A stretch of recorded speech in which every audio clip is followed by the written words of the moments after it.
Bonjour à toutes et à tous, ravi de vous retrouver. À la une de l'actualité, 2,5 millions de tonnes, c'est la quantité d'emballage de verre utilisé chaque année en France, des déchets qui se recyclent mais qui se réutilisent aussi.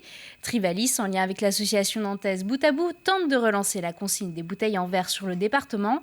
Aujourd'hui, plusieurs brasseurs vendéens adhèrent au concept et misent sur le réemploi de leurs contenants. Un reportage de Grégoire de Châtillon.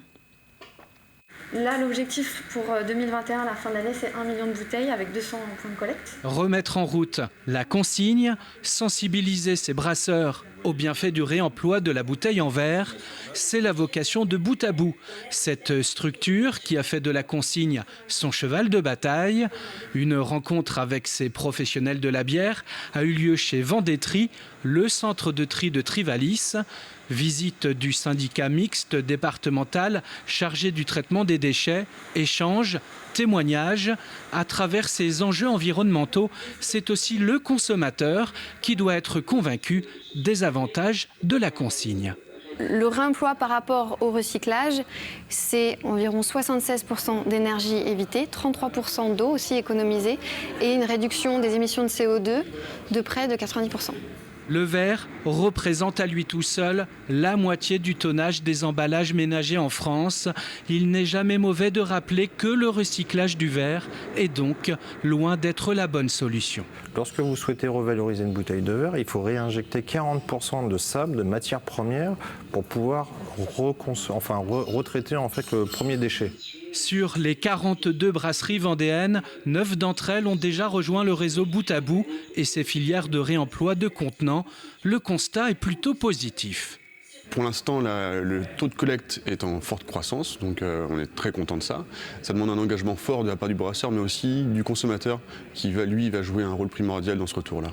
Et en effet, ça profite à tout le monde et aussi surtout à l'environnement. C'est un enjeu incontournable, la consigne. Enfin, je pense qu'on se sent tous responsables du déchet, des économies de carbone. Donc, pour nous, ouais, c'est qu'une question de mois maintenant, je pense. La consigne, c'est toute une filière à développer afin de réadopter ce geste du réemploi.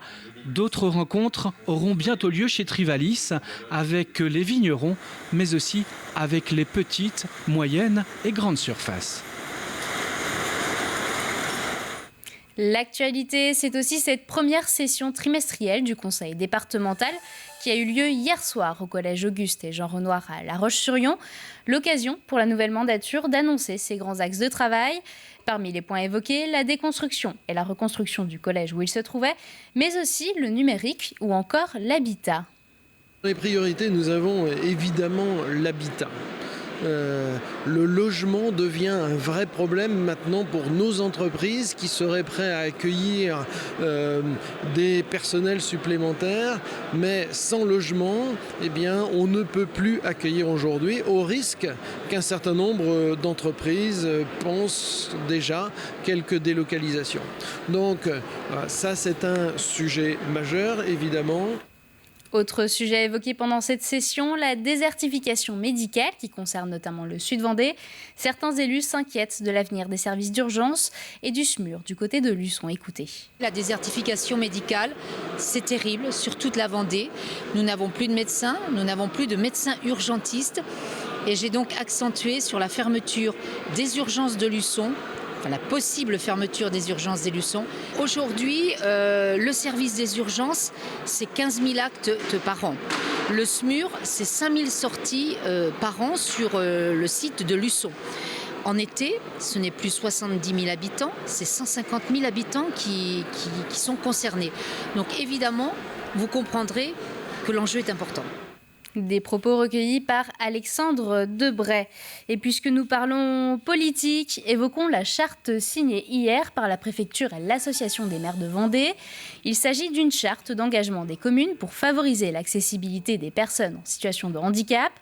Elle s'appuie sur une expérimentation qui existe déjà dans le Morbihan. L'idée est de rendre plus accessibles les communes qui n'ont pas encore pu se mettre aux normes. Ça veut dire par exemple la mise à disposition d'une rampe d'accès, d'une sonnette devant les établissements publics ou encore une signalétique permettant de connaître le niveau d'adaptation de la commune. On compte beaucoup sur cette charte pour pouvoir motiver pour demain, pour se rapprocher de l'ADAPT, l'ADAPT, l'agenda d'accessibilité que toutes les communes de France ont signé et qui permettra l'accessibilité pour tous. C'est vraiment très très important. Et la Vendée va être le tremplin national de notre action. Le résultat qu'on attend, ça serait vraiment aujourd'hui de l'accessibilité universelle. Être capable de pouvoir vivre et vieillir sur tout le territoire sans se poser de questions, juste parce que c'est notre choix. Et toujours à propos de santé, aujourd'hui c'est la journée mondiale Alzheimer, une maladie qui concerne près de 900 000 personnes en France. Si elle est bien connue de la population, seulement 10% des Français connaîtraient les outils de prévention. En Vendée, il existe justement des associations qui agissent pour sensibiliser face à cette maladie, mais aussi accompagner les proches des malades. C'est le cas notamment du Nid des aidants au Sables d'Olonne. Nous, on va être chargé d'évaluer ses besoins et ses attentes pour ensuite pouvoir l'orienter vers les structures déjà existantes ou les dispositifs pour qu'il puisse que son proche puisse être pris en charge au quotidien. Et après, nous, on a aussi un volet donc formation où on peut proposer à l'aidant de se former sur la pathologie, dont la maladie d'Alzheimer par exemple. Et on a également un volet animation où l'aidant va pouvoir prendre soin de soi autour d'ateliers de relaxation, de gym douce, d'art-thérapie. C'est important pour tenir dans la durée, de s'accorder des moments de répit au quotidien pour la suite, quoi. Nous sommes à la fin du mois de septembre, une période qui signe aussi la fin de la récolte du miel pour les apiculteurs. À Poiroux, la folie de Finfarine vient justement de faire sa première collecte en public. Si les visiteurs étaient au rendez-vous, la récolte cette année, elle, n'est pas vraiment satisfaisante. Avec le mauvais temps au printemps et cet été, la production de miel est restée limitée. Les explications dans ce reportage. Avec une brosse, on retire toutes nos abeilles et on repart avec notre cadre rempli de miel. Pour pouvoir le déguster ensuite, puisque les abeilles travaillent énormément pour nous. L'heure de la récolte a enfin sonné. Au Poiroux, pour la folie de Finfarine, c'est un événement important puisque c'est la première récolte en public depuis plus d'1 an.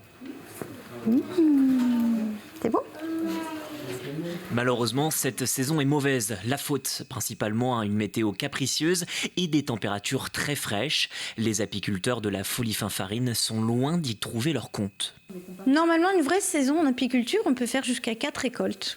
2 au printemps et 2 en été, voire même une 5e en arrière-saison.